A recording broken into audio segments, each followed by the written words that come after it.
За сайн уу? Соло байна. За өнөөдөр та нартай би Япон ховоо хүрэх гэж байна. Соло энэ хүний талаар ягаад чи нэг ярмаар санагдаад миний дуртай жүжигчин маш чадварлаг, айгуу хөөрхөн үзэсгэлэнтэй, харизмтай, тэгсэн ирнэ айгуу гоё эмэгтэй байдаг. Гэхдээ Японд бол Японы нийгэмд тухайн үедээ бол амар дээгэр гараад бүх асуудал болоод ер нь жоохон юм асуудал үүсгдэг эмэгтэй байгаа. За энэ хинбэ гэхлээр Саважири Эрика гэдэг жүжигчин байна. Мэд хүмүүс нь бол айгуу сайн мэдэх байх тийм ээ.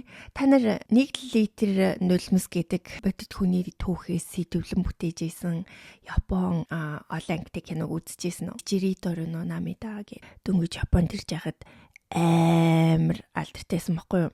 Би чи 2004 онд ирсэн. Кино жоо 2005 онд гараад ахлах сургуулийн 3 дугаар ангид манай Солонгос найзууд тэрийг ингээд DVD-н дээр хуулаад аваад ирсэн. Тэгээ DVD тоглуулагчтай. Тэгээ манай ахлах сургуульч амар хатуу сургуулисэн бохгүй элдв янзын тийм девайсууд, гар утас муц ингээд барьж орох хориотой. Тэгж яхад л манай солонгосчууд ингээд нуугаад заяа. Анги-ангаар нь ингээд DVD-н дээр ингээд хуулцсан. Тэгээ тэрийг ингээд жижигхэн DVD тоглуулагч. Тэгээ бид нар хагас бүтэн сайнд ингээд амраад хичээлгүй үедээ, клубын бэлтгэлгүй үедээ ингээд бөөндөө нэг өрөөндөө цугларж агаад үздэг гэсэн бохгүй. Сургуулийнхаа дотор байранд ингээд бөөндөө үзээлсдэг. Бүгдээрээ нус нулимсандаа хутгалтаал ингээд үзчихсэн. Тэгээ тэр кинонд тоглосон нөгөө Саважири Эрика болохоор бүр ингээд амар жүжиглэлт сайтай, айгуу чадварлаг жүжиглээд тэр киногаа бүр улам ингээд олон хүнд хүрэхэд айгуу нөлөөлсөн. Тэгээд тэр жүжигчинд айгуу дуртай болсон. Тэгээд мань хүн яг одоо ингээд өөрийнх нь жүжигчний карьер нь ингээд яг эд явж байхдаа янз бүрийн асуудлууд гаргаж ийсэн. Тэгээд энэ жүжигчний талаар та нартай өнөөдрийнхөө бичлэгээр хуваалцъя гэж бодлоо. За тэгээ бичлэгээ үзэхээс өмнө сувгтаа subscribe дараагүй байгаа хүмүүс маань subscribe-а дараад дэмжээрэй. Манай сувгны 63% нь subscribe дарахгүйгээр бичлэг үздэм байлээ шүү. Таны ганцхан subscribe надад маш том дэмжлэг болох болно. За ингээ бүгдээрээ бичлэг рүүгээ орцгоё.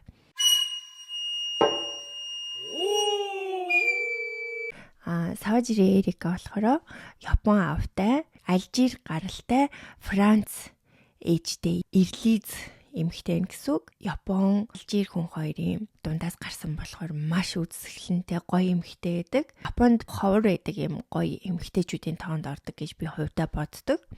За тэгээ 1986 оны 4 сарын 8-нд төржээ. За бар жилтэй хоньны орд юм байна.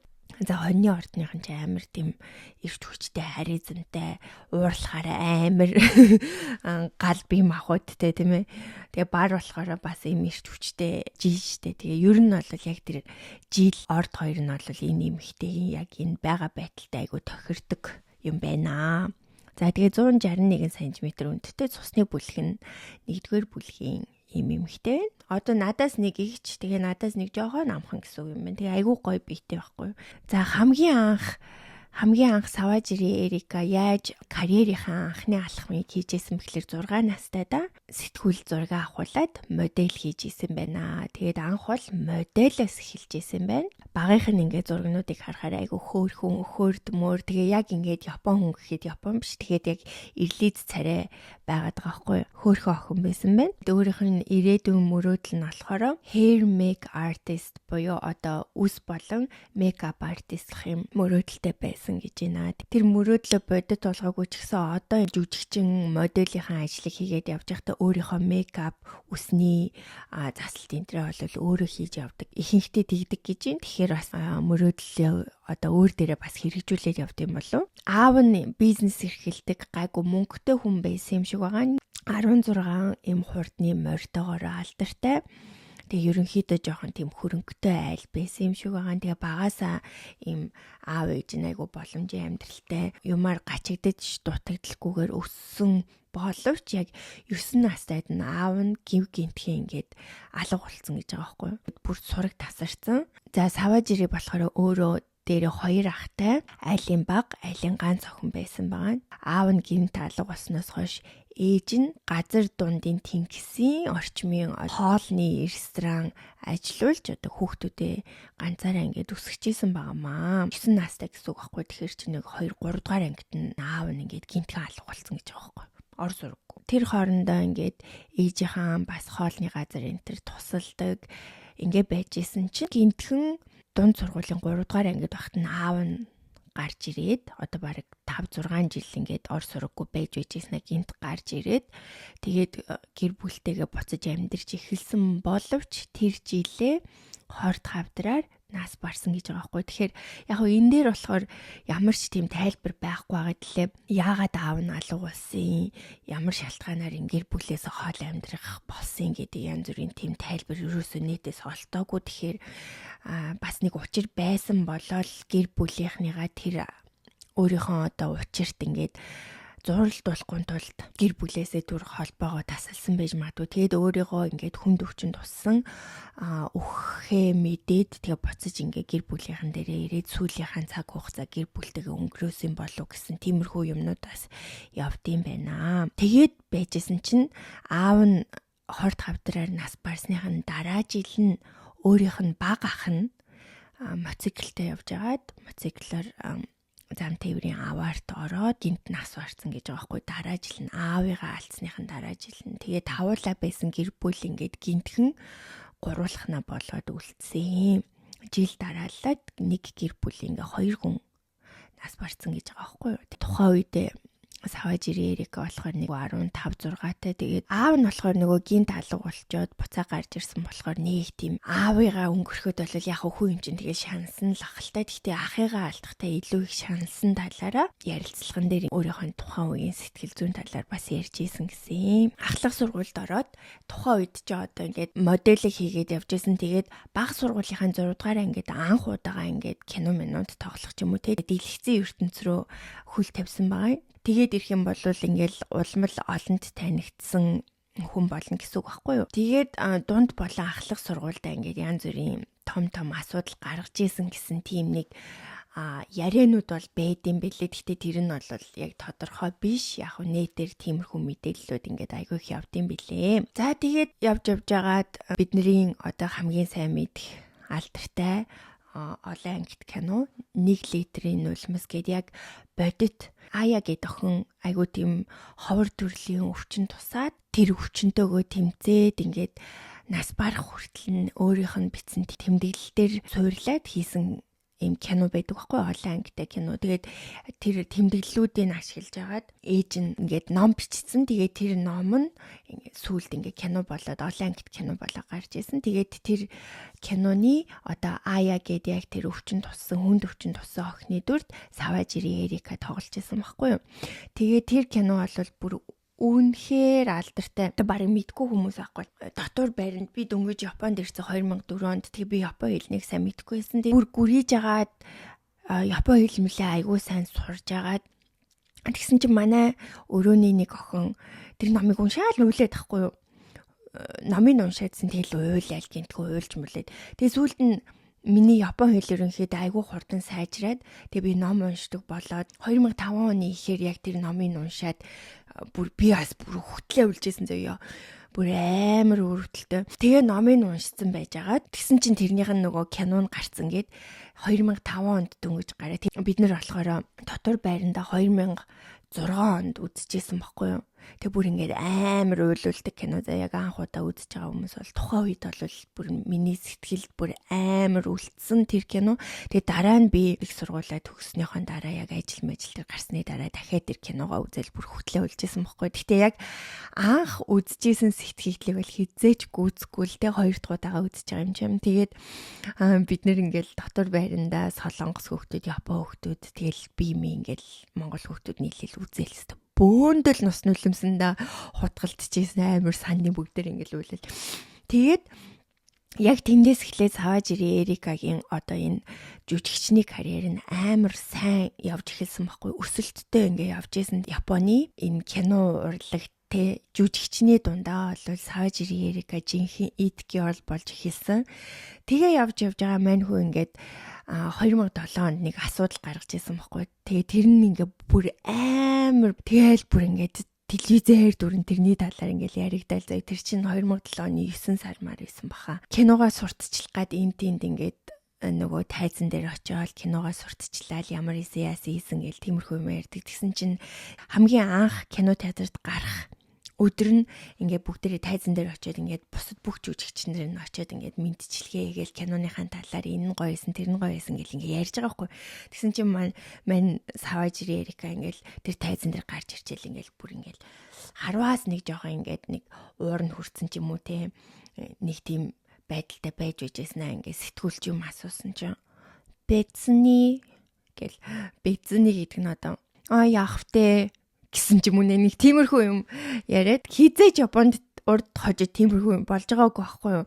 Тэгэл яасан чи нөгөө сэтгүүлчт нь бүр ингээл сандраал бүх асуудал болол тэгэл тэр чин тэр чигээр ингээл мэдээний сайтуудаар гараал тэгэл мань хүү ингээл өстой амар одоо нөгөө юу авч исэн олон хүний хил аманд өртөөд тэгээ өстой будаа олуулж исэн байхгүй. Тэгээ гэхдээ тэр бол ингээд ерөөсөө хинч учрыг нь ойлгохгүй заа одоо хүртэл яг гоо ингээд тухайн үеийн сэтгэл зүй айгу хэцүү байсан ингээд дараа нь өөрөө тайлбар хийсэн л дээ.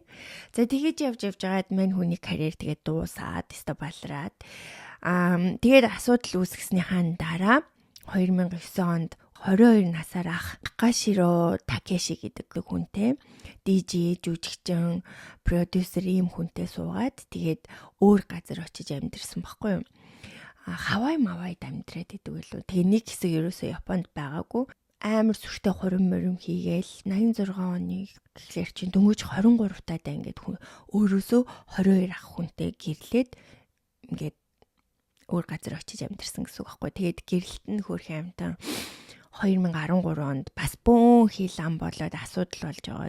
Салсан. Тэгэл тэрий чинь тэгэл хэвлэл мэдээлэл амар мэдээлж байгаа юм чинь. Дунд нь бас ингээд нөхөр мөхөртөөгөө жоохон хар тамхи татдаг байсан. Инээдрэ гэсэн тийм янз бүрийн юм шуумууд ингээд яваад идэв гэсэн. Гэхдээ тэр нь хизэж батлагдчихж байгаагүй.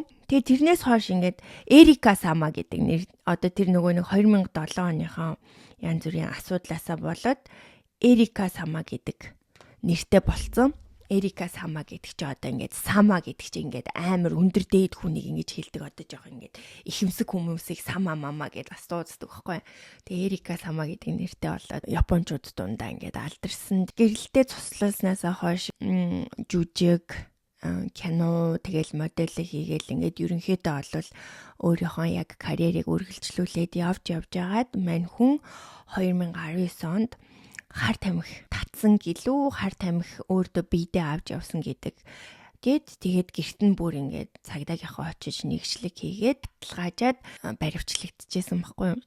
2019 онд ингээд асуудал үүсгээд явж явах үедээ NHK-гийн одоо ингээд Кайга драма гэж байдаг байхгүй. Одоо NHK-гийн тийм олон ангитай кинонд тоглох юм бол тэр одоо бүр ингээд үнэхээр алдартай карьер нь ингээд өсдөг. Одоо жинхэнэ оргилдоо байгаа хүмүүс ингээд тоглолдог. Тэгээд тэнд чинь маш их мөнгө эргэлдэж байдаг байхгүй юу. Тэгээд Киринга Куру гэдэг юм олон ангитай кино тоглоод бүр ингээд хичнээн чүлээд бүр ангийн ингээд зураг авалтыг ингээд хийцэн байсан. Тэгээд яг тэр асуудал хар тамхины асуудал гарч ирээд Саважири Эрикаг шууд тэр дүрээс нь буулгаад өөр хүнийг гаргаж ирээд тэгээд дахиад ихнээс нь тэр киногаа ингээд бичсэн гэж байгаа байхгүй юу. Одоо тэр Саважири Эрикагийн тоглосон киног дахиад ихнээс нь өөр жүжигчэнтэй ингээд ихнээс нь зураг авалтыг хийхэд 600 сая йен хэрэг болно гэж байгаа байхгүй. Тэгээд тэрийг тэд нар NHK хийсэн заяа. Бүр амар. Тэгээд Саважири Эрика ер нь ингээд амар их тоглолцсон байсан. Тэгээд тэр дүрээсээ буугаад өөр ингээд нөгөө нэг жүжигчин тоглоод тэгээд тэр киногаа NHK гаргаж ирсэн баггүй юу. Тэгээд хэрвээ тэндээ тоглолцсон бол зүгээр Саважири Эрикагийн карьер ингээд цаашаа амар доктортой явах хэрэгтэй байсан чинь мань хүн хар тамхины асуудал гаргаад тэгээд юу яасан. Одоо тэр чи яг ковид гардаг жил юм биш үү те. Яг 9 сар тийм өвөл мөвөл гэхэр яг ковидын шуум гарч эхэлж байсан үед тахгүй. Тэгэл мань хүн баривчлагдаад асуудал үүсгээд тэгээ цаашаа яг ямар хэрэг мэрэг авсныг би нэг судалсангүй. Тэгээд одоо ингээд ерөнхийдөө бас ингэ буцаж ирж байгаа 2024 оны эхээс тайзны жүжигт буцаж эргэж ирээд тэгээд тоглоод явж байгаа. Хамгийн сүүлд нэг харсан бичлэг нь болохоор Японы AVEX гэдэг компани байдаг аахгүй юу? Урлаг соёлын ийм үйл ажиллагаа хийдэг юм маш алдартай компани байдаг. Тэгээд тэрний захиралтай ингээд айгуу дотн ойр байгаад тэр компани продакшнд харьяалагдсан бэлээ. Тэгээд тэр компанид харьяалагдангаа ингээд өөрийнхөө одоо карьерийг цааш нь үргэлжлүүлээд явж байгаа. Тэгээд тэр сүүлд орсон бичлэг харсан чи ямар ч хөөрхийн яг хിവэрээ зөв бүр ингээд улам үзэсгэлэнтэй болсон. Тэгээд нөгөө харизм энэ нэрөөсөө алдагдаагүй. Айгүй ингээд гоёороо байлээ. Тэгээд надаас одоо дөнгөж нэг ихч гэдэг чинь 38 39 байгаа байхгүй. Одоо 39 хүрэх юм байна. Ирэх оны 4 сард. Тэгээд ийм жүжигчин байдаг. Хөрх юмда одоо ингээд амьдралд нь янз бүрийн ингээд асуудлууд гараад хил амд өртөөд байдаг нь бас бага насандаа туулж өнгөрсөн одоо амьдралынх нь ямар нэг юмнууд бас ингээд нөлөөлөд идэм болоо да гэд миний хувьд бас харж байгаа. Тэгээд та нар энэ бичлэгийг үзээ Саважири Эрикаг мэддэг болвол комент үлдээгээд эрхээ хуруугаа үлдээгээрэй. Бичлэг маань дундаасаа тасарчлаа уучлаарай. Тэгээд та нар Саважири Эрикагийн тоглосон 1 литр нулимс гэд киног заавал үзээрэй. Үзег байгаа бол за энэ бичлэг таалагдсан бол эрхээ хуруугаа гойзоолгоод цааш нь шеэрлээд сэтгэгдлээ заавал үлдээгээрэй. Дараагийн бичлэгүүдээр уулзъя. Түр баяртай.